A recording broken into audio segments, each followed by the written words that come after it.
وچ پئی دہائی سی بھٹو دی بیٹی آئی سی۔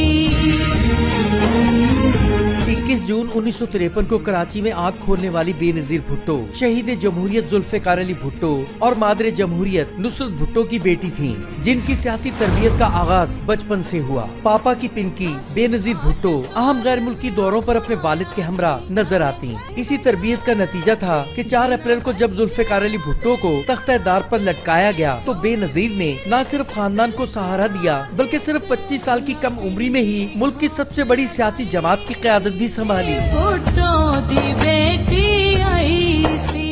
10 اپریل 1986 کو بے نظیر بھٹو اپنی جلاوطنی کے بعد جب لاہور پہنچی تو عوام نے ان کا استقبال کچھ اس انداز میں کیا کہ آمریت کے در و بام لرز گئے۔ 18 دسمبر 1987 کو بے نظیر کی شادی آصف علی زرداری سے ہوئی۔ 1988 کے عام انتخابات میں پیپلز پارٹی کی کامیابی کے بعد 16 نومبر 1988 کو بے نظیر بھٹو نے پاکستان کی پہلی خاتون وزیر اعظم کے طور پر حلف اٹھایا۔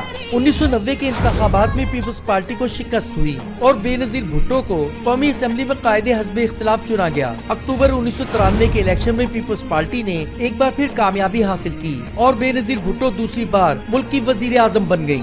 اپریل 1999 لاہور ہائی کورٹ نے بے نظیر آصف علی زرداری کو ٹیکنا اور SES کیس میں سزا سنائی، جس کے بعد بے نظیر بھٹو نے جلا وطنی اختیار کی اور اپنا زیادہ تر وقت لندن اور دبئی میں گزارا۔ 18 اکتوبر 2007 کے دن بے نظیر بھٹو دوبارہ پاکستان آئی، جب کراچی میں کارساز کے مقام پر دہشت گردوں نے ان کے قافلے کو نشانہ بنا کر اپنا پیغام دیا۔ اپنی جان کو درپیش خطرات کی پرواہ کیے بغیر بے نظیر نے عوامی رابطہ مہم شروع کر دی اور 27 دسمبر کو راولپنڈی کے لیاقت باغ میں بڑے جلسہ عام سے خطاب کیا۔ اپنے اس خطاب میں محترمہ نے جمہوریت کی بحالی کے لیے ہر طرح کی قربانی دینے کا عہد کیا۔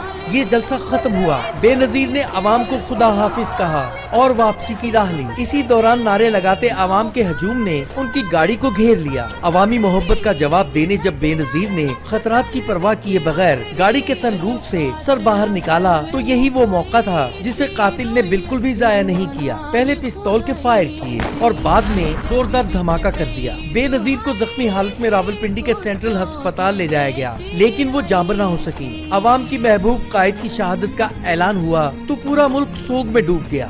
آج 8 سال گزر جانے کے بعد آنسو تو تھم چکے ہیں، لیکن یہ سوال آج بھی موجود ہے کہ بے نظیر بھٹو کا خون آخر کس کے ہاتھ میں ہے؟